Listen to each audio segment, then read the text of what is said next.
I'm curiously happy to be here.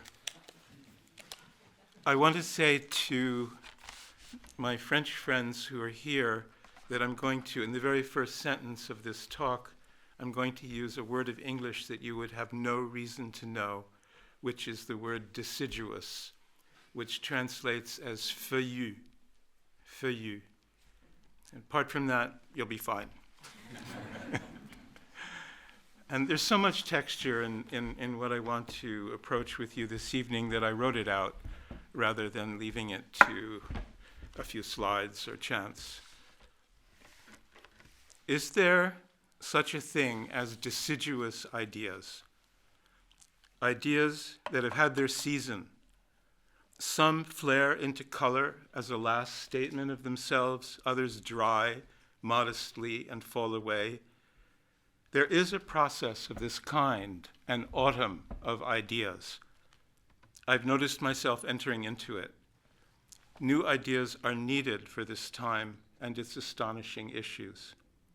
It's a time for experimental, austere thought. I suppose that many of us felt that we were conducting a standard, reasonably comprehensible 21st century, our honor intact, the worst of things remote from us. There have been historic disasters, evil, cruelty, political stupidity, some of a kind never seen before. But what was stubbornly normal about the century until not long ago was that all these things were more or less local. Some had larger, even worldwide impact, but still they had local origins. It's difficult to remember when one first began to assimilate the notion of climate change and its attendant global threats of irreversible disruption of land, air, ocean, populations, civilization. It surely wasn't when the beautiful, honest face of Greta Thunberg first reached us. She arrived little more than a year ago. It was before that. For most of us, I'm also certain that it wasn't 30 or 40 years ago when the first ominous scientific reports were published. It could have been then, but for me, and perhaps for many, it was not. The reports concerned, so to speak, someone else, somewhere else. I barely noticed them. But in this past year particularly, I have noticed, as you may have. There are now daily serious articles in print and online media, books of real merit and careful argument, scientific reports from the United Nations and its agencies, from governments and from trusted non-governmental organizations. As I engaged at last with this growing literature, I also resisted. It is nearly unbearable, nearly unreadable. So I felt. Do we really have just 11 years, not even, to take strong measures, failing which we reach an irreversible tipping point? Must I really read about a requiem conducted in all seriousness in Iceland for a glacier that had melted away, a landscape feature that everyone had loved, the first of many that may be lost? Must I read about polar glaciers calving vast icebergs that in time will raise ocean levels, about densely inhabited coastal regions worldwide that may flood and disappear, about island nations that may simply drown?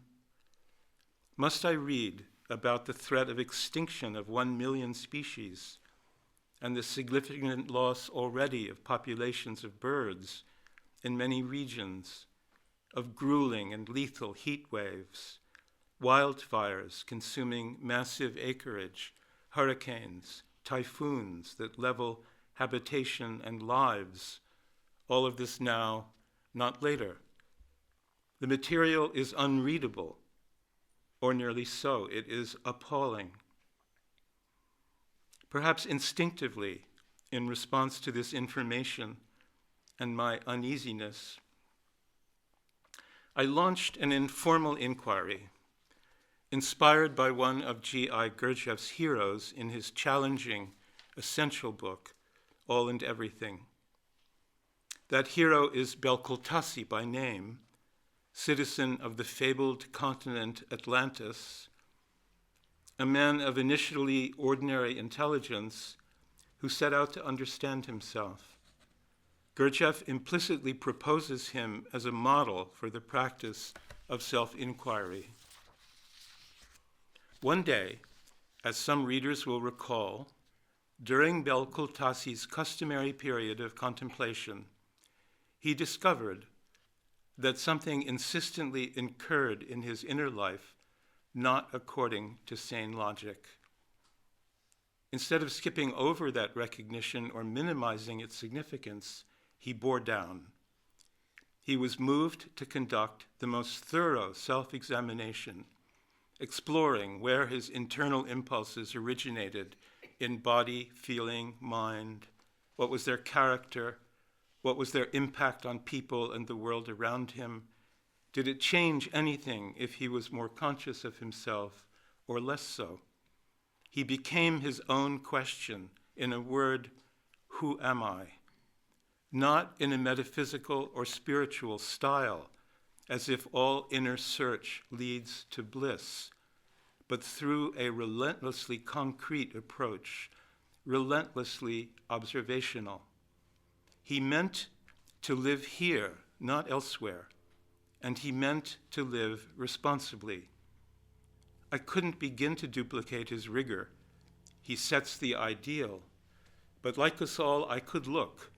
I could be honest with myself. I should state at this point that much of what I wish to say this evening is deliberately placed under the protection, and I hope goodwill, of three tutelary deities. Well, not deities, but outstanding individuals of our time. However much I may have wished to evade the truth about climate change and its consequences, I have not wished to evade the inspiring influence of this earthly trinity. I'm referring again to Gurdjieff, a teacher, as he might have put it, of all and everything, whose gifts to us remain too little recognized.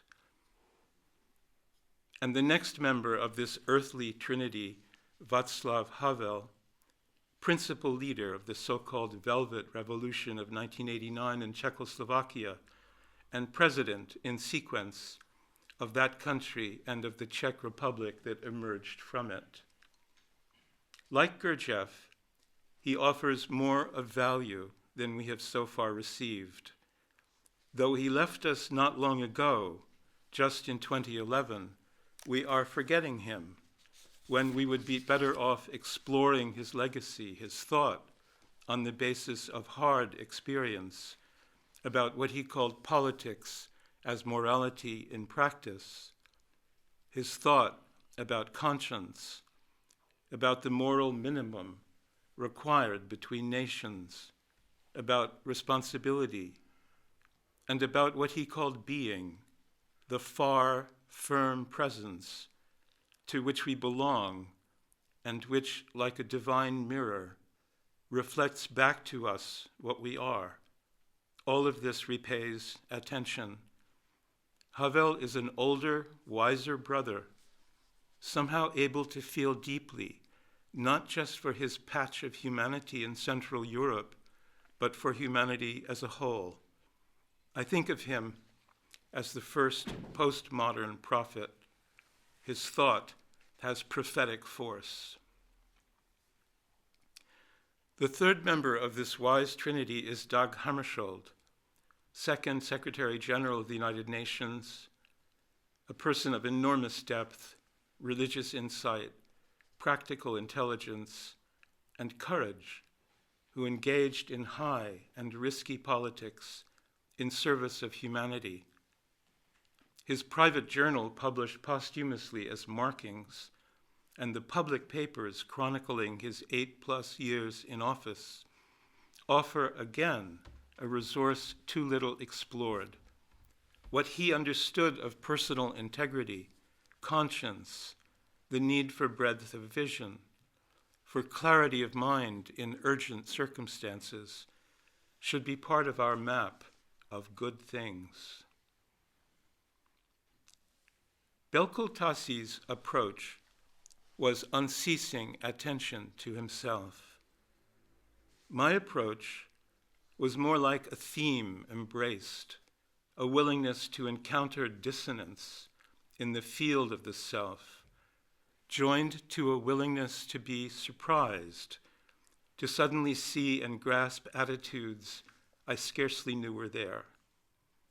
With fewer than 11 years remaining to resolve the worst of our climate challenges, how dare I, as a sample human being, deflect and avoid what Al Gore first called inconvenient truths? What psychic objects cluttered the field of vision? What sort of mind and heart were willingly, to that degree, blind? This was the most Gurdjieffian part of the journey.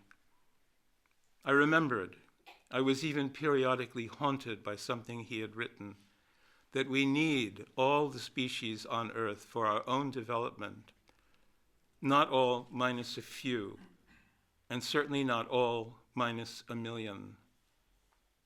What a mysterious thing to say, and I take him at his word. But this part of the journey was experiential. It concerned, who am I? Who are we?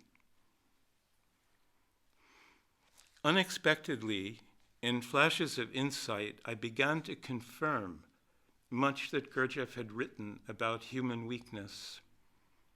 I was the living diagram of his charges against sleeping humanity. You could trace it all on my person. I came first upon what he called the disease of tomorrow. The whole thing can wait. It's quite far off in time. If there's anything to be done or thought, do or think it tomorrow, whenever that is. What a shabby attitude, but there it was, at some crossroad of the self. In one of his press conferences, Dag Hammarskjöld spoke to the needed antidote.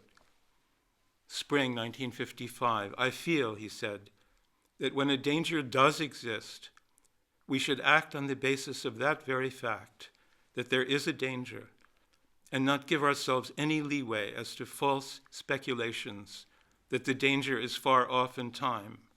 That is to say, whatever your guesses are concerning the time of certain possible threatening developments, you should act as if things might happen tomorrow. Well, yes.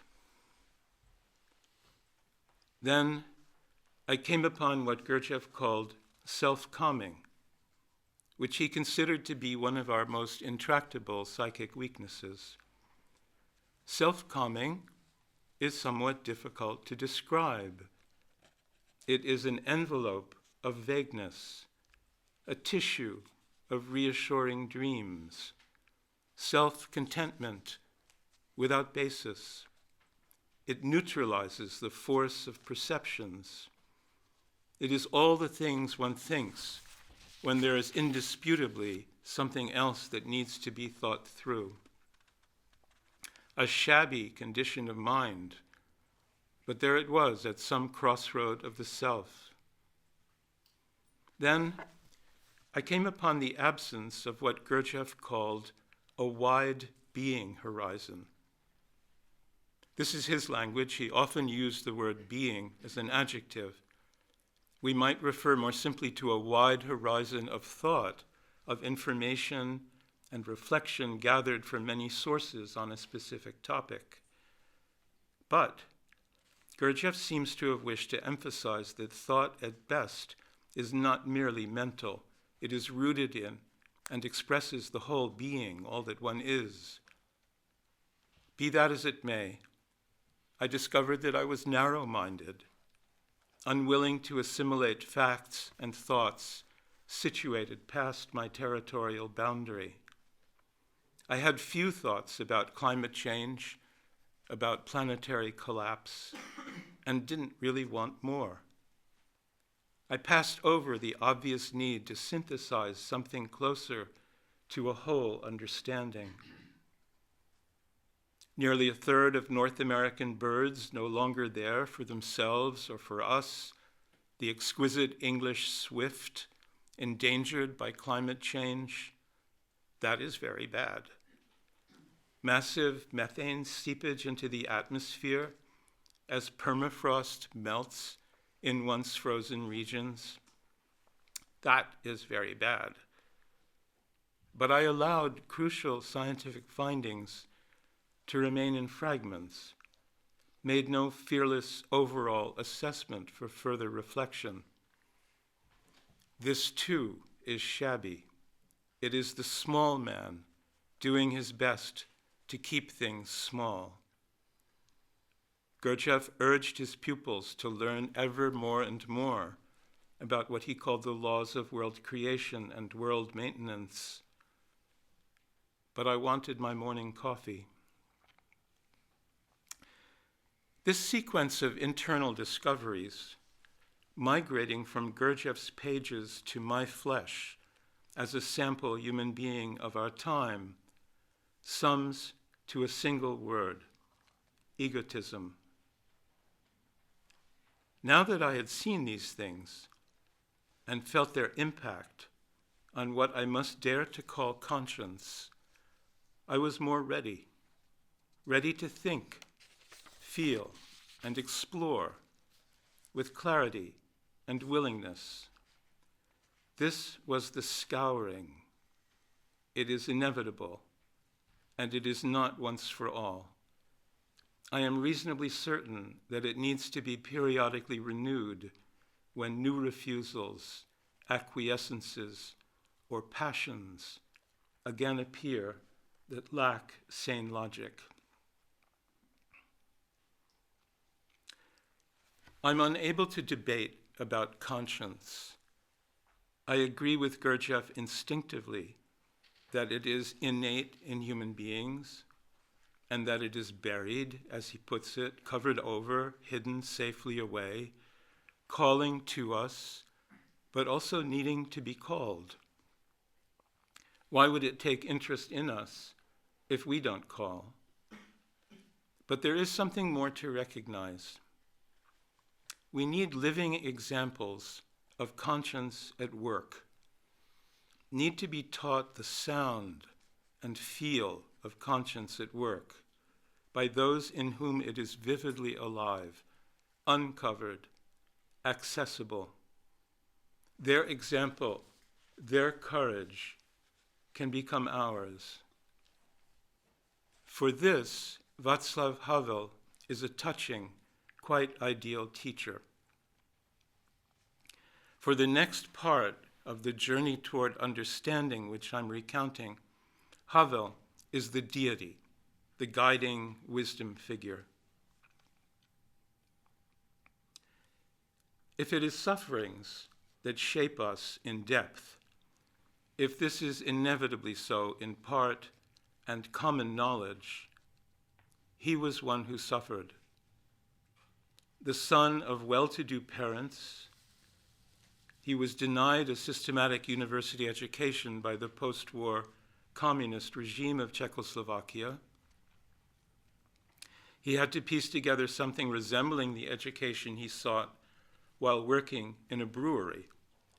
That experience, too, became part of his education.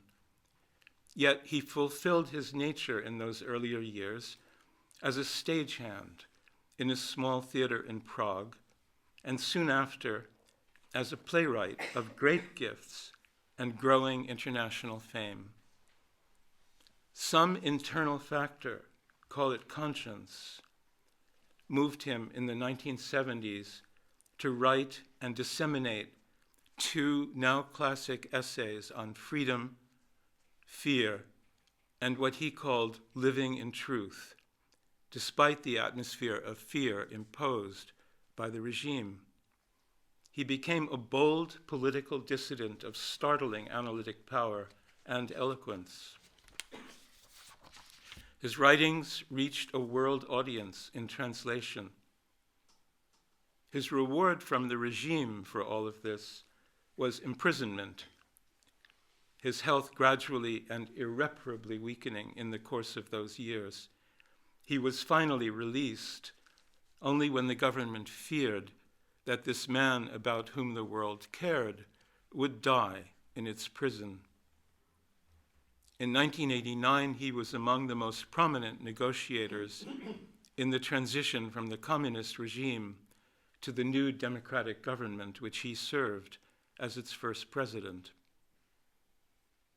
It was a miracle or fairy tale, as he often put it, and the world celebrated the miracle.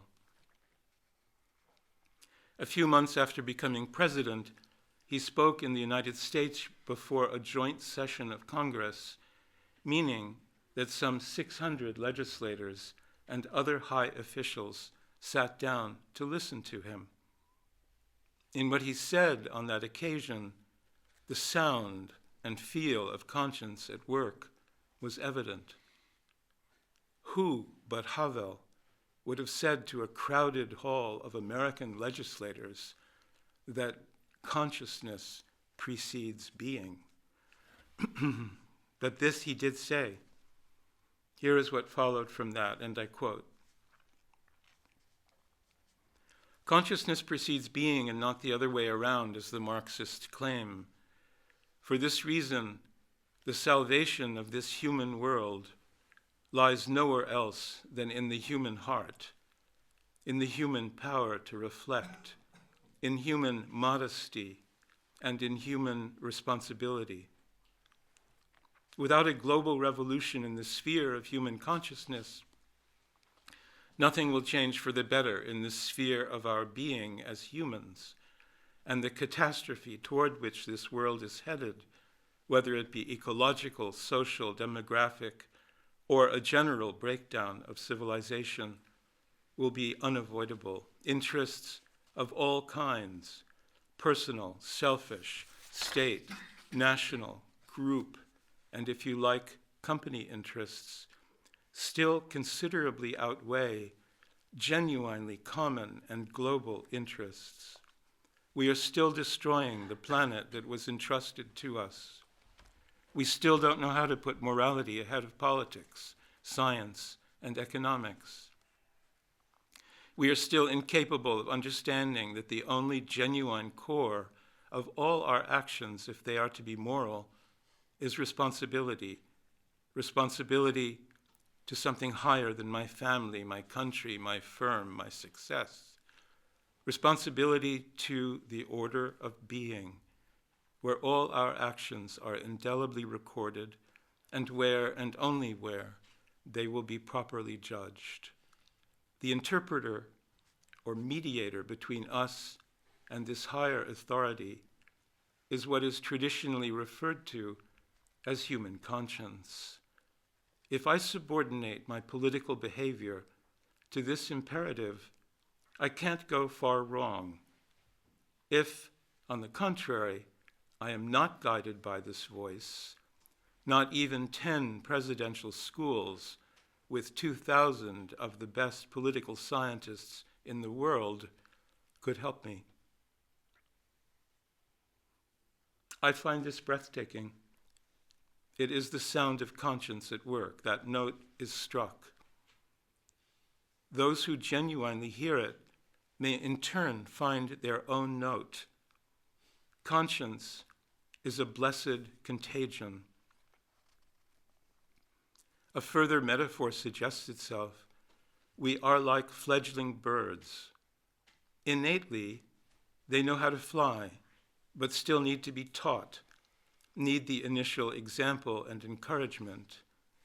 Innately, we are made to live by conscience, but all the same, we need examples. You can see, so can I, where I discover that fine substance called wisdom.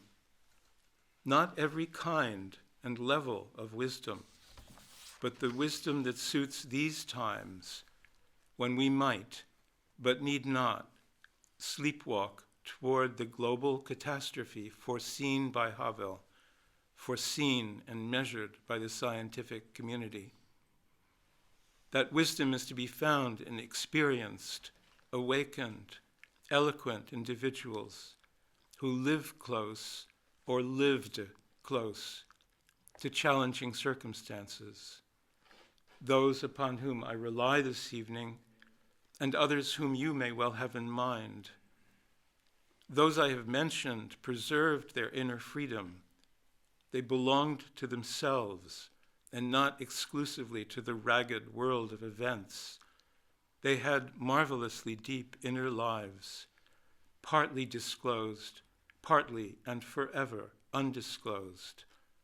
And they explored toward what could genuinely help humanity. Dag Hammarskjöld was decisively of this company. It is to him now, the third watchful deity, that we can turn. It would so please me to quote from Hammarskjöld's journal the deep and in his lifetime wholly private record of his spiritual search and discoveries. But that voice is mostly for another time and context. What we need here is practical wisdom from the porous boundary between his deep life and his work in the world. For example, writing from the Middle East to his chief of staff in 1955, in the course of a month of shuttle diplomacy among regional capitals, he said, "We happen to be those on the spot, and we have to play ball with both guts and prudence. Once you go headfirst into it, even the most impossible task may show unexpected opportunities." This could be our watchword as we collectively face the challenges undoubtedly ahead. In that same year, speaking with a student group, he said that no lasting success is possible without the patience and the courage to face facts, any more than it is possible without the faith that mankind will reach its goal if we, every one in his own place, are willing to pay the price. This degree of steady courage and lucidity is surely needed now. Science is characterizing the situation.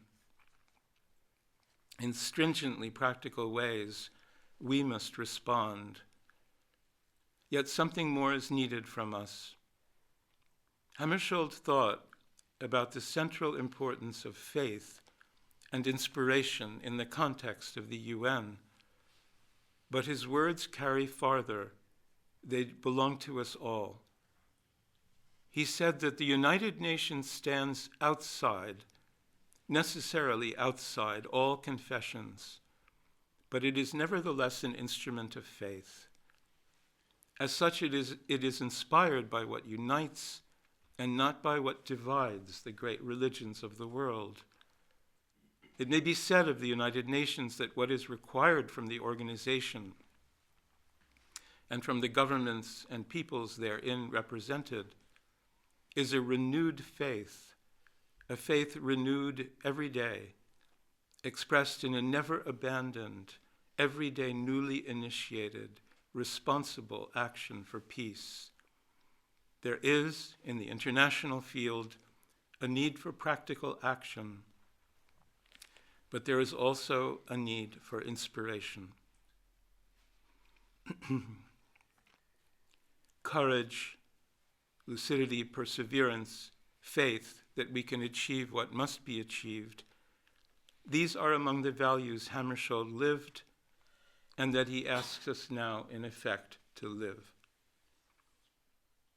He once made an arresting distinction between levels of duty.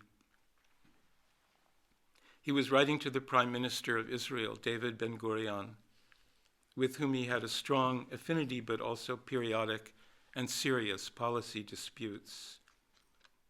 He wrote, "I fear that in our never abandoned efforts to get nearer to the target we have in common, In your case, peace for Israel. In my case, perhaps just simply peace. We may have reached a dead point. Such a situation requires some boldness. Indeed, it seems to me to be a situation where we must individually try to transcend our immediate duty in order to fulfill the higher duty of creative action. The higher duty of creative action. Again, I find this breathtaking. It opens toward the hope that some, at least in positions of leadership, can look past their narrow interests to the much greater good now needed. It would be unkind to Hammarskjöld to take leave of him without evoking the rigorous and fruitful spiritual search to which he bore public witness on rare occasions only. It was no one's business but his own, yet it fueled his dedicated work in the world, gave him clarity, redirection when needed, and a prayer life of great sensitivity, of intimacy with the Lord, to whom he spoke as thou. What to choose among so many marvelous passages in his private journal, markings? Each day the first day, he wrote in 1957. Each day a life. Each morning we must hold out the chalice of our being to receive, to carry, and give back. It must be held out empty, for the past must only be reflected in its polish, its shape, its capacity. Emptiness of this kind is the source of radical renewal, of readiness. Thank you.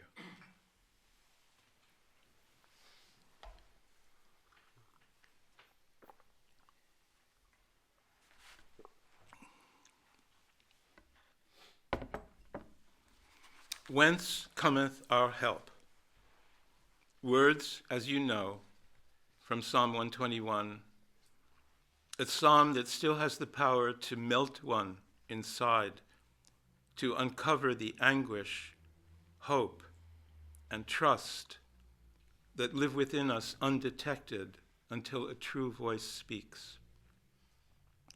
To melt in that way, to experience at last our vulnerability and need for help, reveals also a longing to take things in hand, to think and act effectively as agents of our own salvation. Many things on this earth call for partnership. In this instance, between higher and lower, between God, however named, and those who care.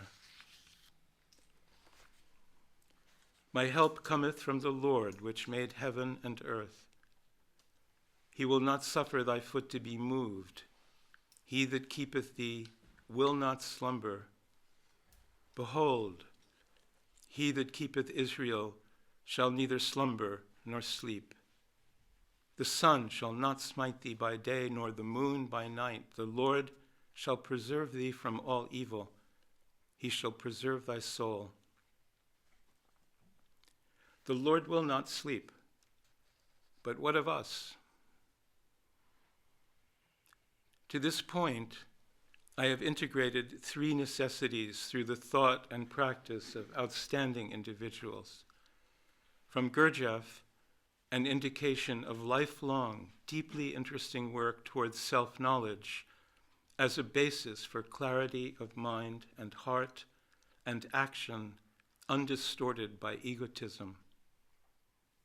From Havel, the call to conscience, to responsibility, and a shy but luminous reminder of our relation to the being that unites and knows all things.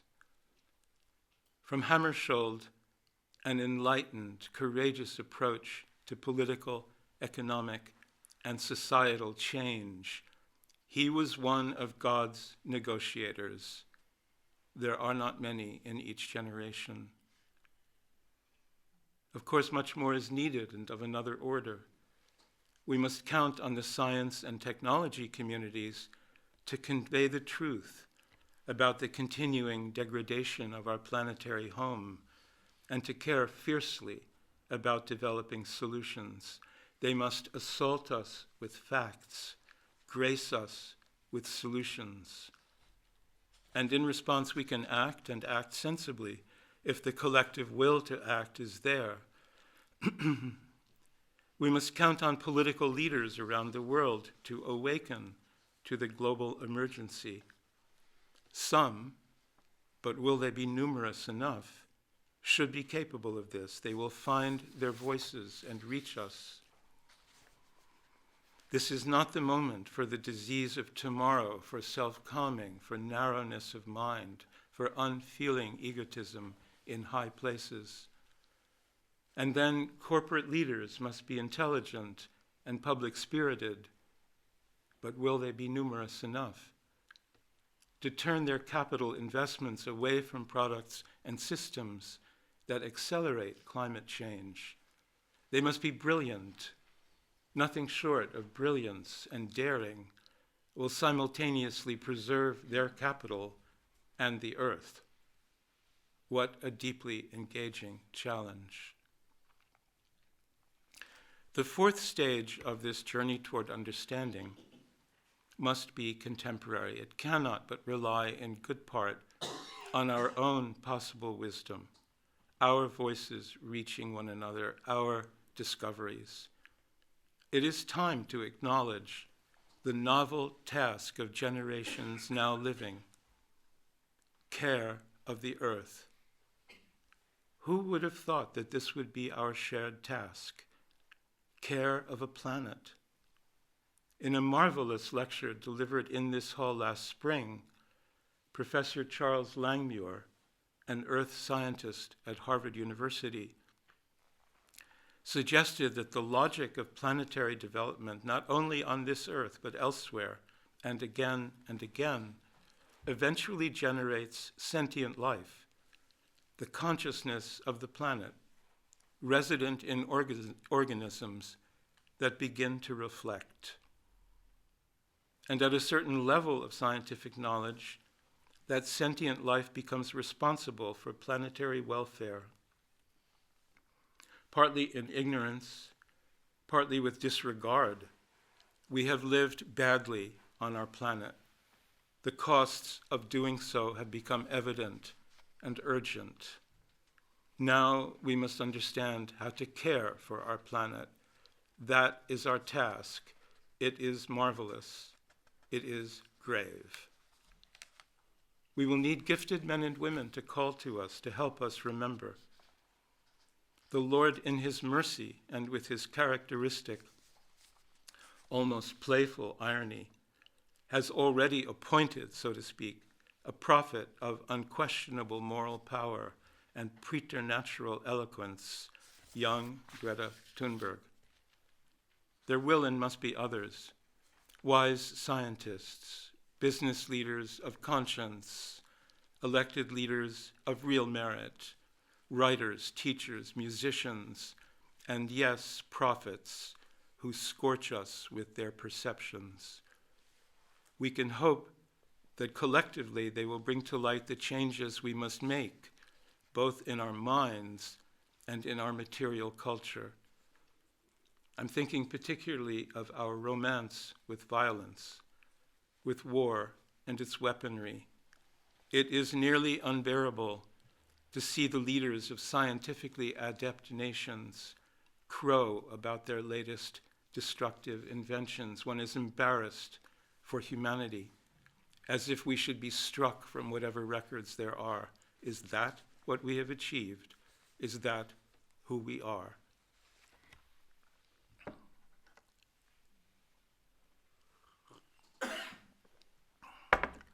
There is exquisite science now. Authors such as Brian Swim and the late Thomas Berry speak of Cosmo Genesis, the chronicle of creation from the Big Bang to galaxy and star formation to planetary life, as a new sacred narrative. We could love it, revere it, they say, and it is constantly being enriched by new discoveries. The image I chose for the announcement of this evening's talk is a color-enhanced photograph of entangled photons, particles of light generated in a quantum physics lab. The special feature of entangled photons is that however great the distance between them, however astronomical that distance may be, they remain in touch and affect each other. Interdependence, community, is characteristic of the universe at its most fundamental level. What a remarkable discovery. Does this reflect who we are and our irreversibly mingled lives on this earth? I think so. I happen to be a member of a tribe, so to speak, that appreciates tasks. We like to know what there is to do and to know it with some precision. Tasks brighten the day, give it direction and shape. They bring out one's genius. Without a task, we soon find ourselves turning in habitual circles, awaiting word, and eventually forgetting even to wait for a word. My tribe prefers to be serious, to contribute to life, when possible in original ways, new music in the broadest sense, new thought and avenues for action. I do not know, who knows, whether today's generations are equal to the task facing us, but word has reached us. We need a renaissance. In a renaissance, everybody inspires everybody else. A new culture appears that enfolds the old and gives it new meaning and force. Our renaissance, if there is to be one, will summon into being a global coalition of science and wisdom. I can already see it and feel it, an obedience to the earth, new knowledge, an enrichment of what it means to be human, but it's not yet real. My mind returns now to the three tutelary deities with whom I began, Gurdjieff, Havel, Hammarskjöld. Gurdjieff showed what work on oneself could be toward awakening, toward the resurgence of conscience as a guide, toward a direct sense of kinship, as he put it, with all breathing things. He also said that time is now limited. We need to get on with it. Havel embodied a new politics. He too evoked with unique eloquence and truthfulness the necessity of conscience. He said we must make values and imperatives the starting point of all our acts, of all our personally attested, openly contemplated, and ideologically uncensored lived experience. We must trust the voice of our conscience. And Mr. Hammarskjöld, what did he say? He said this: "It is difficult to hear the low voice of reason or see the clear little light of decency, but of course, both endure and both remain perfectly safe guides."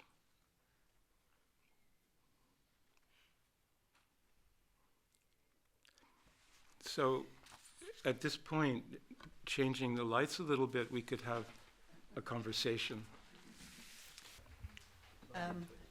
I was touched and in agreement with so much of what you say of the difficulty of taking all this incredibly clear threat on board, because the facts are all around us and they're being presented every day.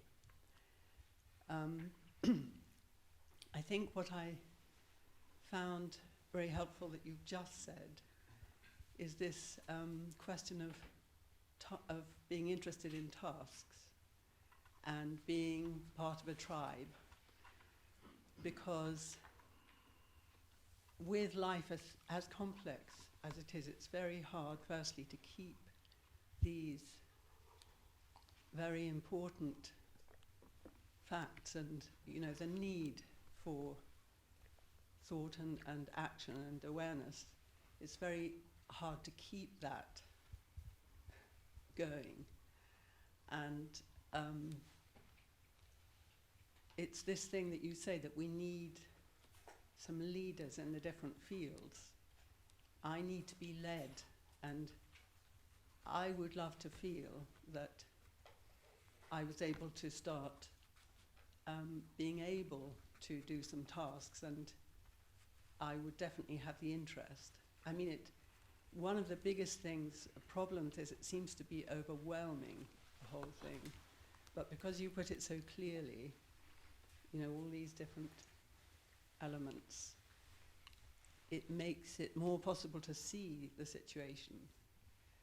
So for me, you know, to have somebody or some people who aren't somewhere in the world but maybe here, and initiating some little steps and little tasks, and maybe having a bigger vision, as you're putting to us. Mm.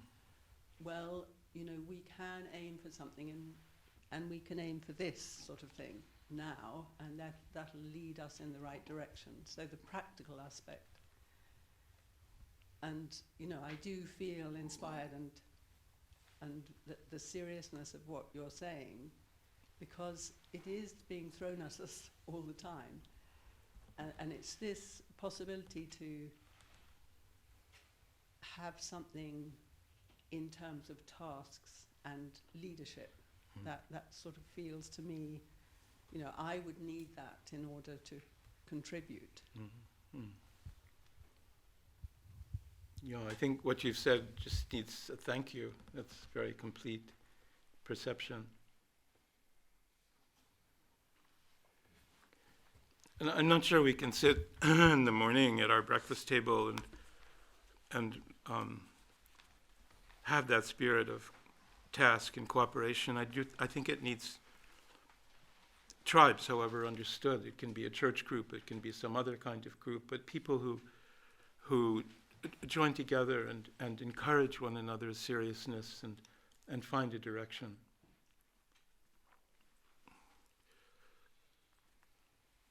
What I think is extraordinary is the wealth of information which you started to elaborate about our situation.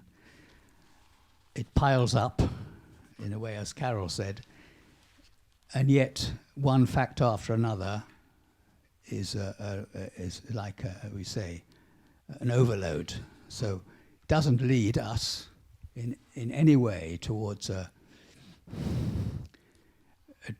true appreciation of the whole, as you spoke about. Somewhere we are all hoping for some new sort of knowledge, sort of information. You mentioned Professor Langmuir's talk, very touching that you would go back to that. Sitting where you are now, he spoke about the science.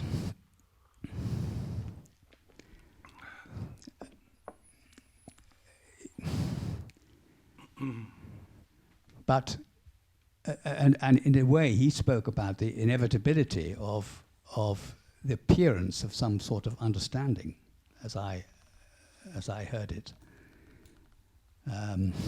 You said just now, it is not time yet. we are not there yet, is something, we all feel that something new can appear in this situation. We believe it. Yeah. Charles Langmuir can be our teacher from the science point of view, which I'm not trained in. But what I do know is something about these inspiring wisdom figures who can give us many, many hints as to how to be and how to act and how to reflect, so that we become contributors to the solution that won't come from us, but we can support it. And I think one of the most important things is to face this literature, is to read Bill McKibben and to read The Guardian, which is insistently publishing now in this area, and to be brave enough to read this material and allow it to work its way into us. So yes, I mean, the solutions won't come from us, but the attitude of support and faith in this creature called man, who's responsible for a planet and millions of species, that can come from us. I'm just wondering, because the type of practice that many of us try is essentially quite private. And then I'm looking at something like the Extinction Rebellion movement, which is a global mass movement with its own momentum. I look at that and I feel fear, frankly, in relation to how I might position myself, whether to embrace entering into that mass movement with all that entails, or whether to keep my approach to this sort of question within the personal sphere. That is also in the light of what Gurdjieff said about mass and the individual. Yeah, I like that question a lot. I've thought about it a good deal, not only in this context. And here's what I've come to. And I put this in the coda to my book called Gurdjieff Reconsidered. It's in the very last 2 pages. And I'll stand by it, is that we don't need to approach each other as a practitioner of this or that. We don't need to participate in, let's say, Extinction Rebellion in some capacity as a practitioner of one thing or another. That's private. But I'm nonetheless shaped by my practice up to a point. And I connect with whatever it is in society that interests me, that I feel is worth my time, not as a practitioner of this or that, but as a human being, a mind, a heart, a willingness. So that I never have to reveal the practices and thoughts that may be most important to me. I share as a human being. That's how I see that.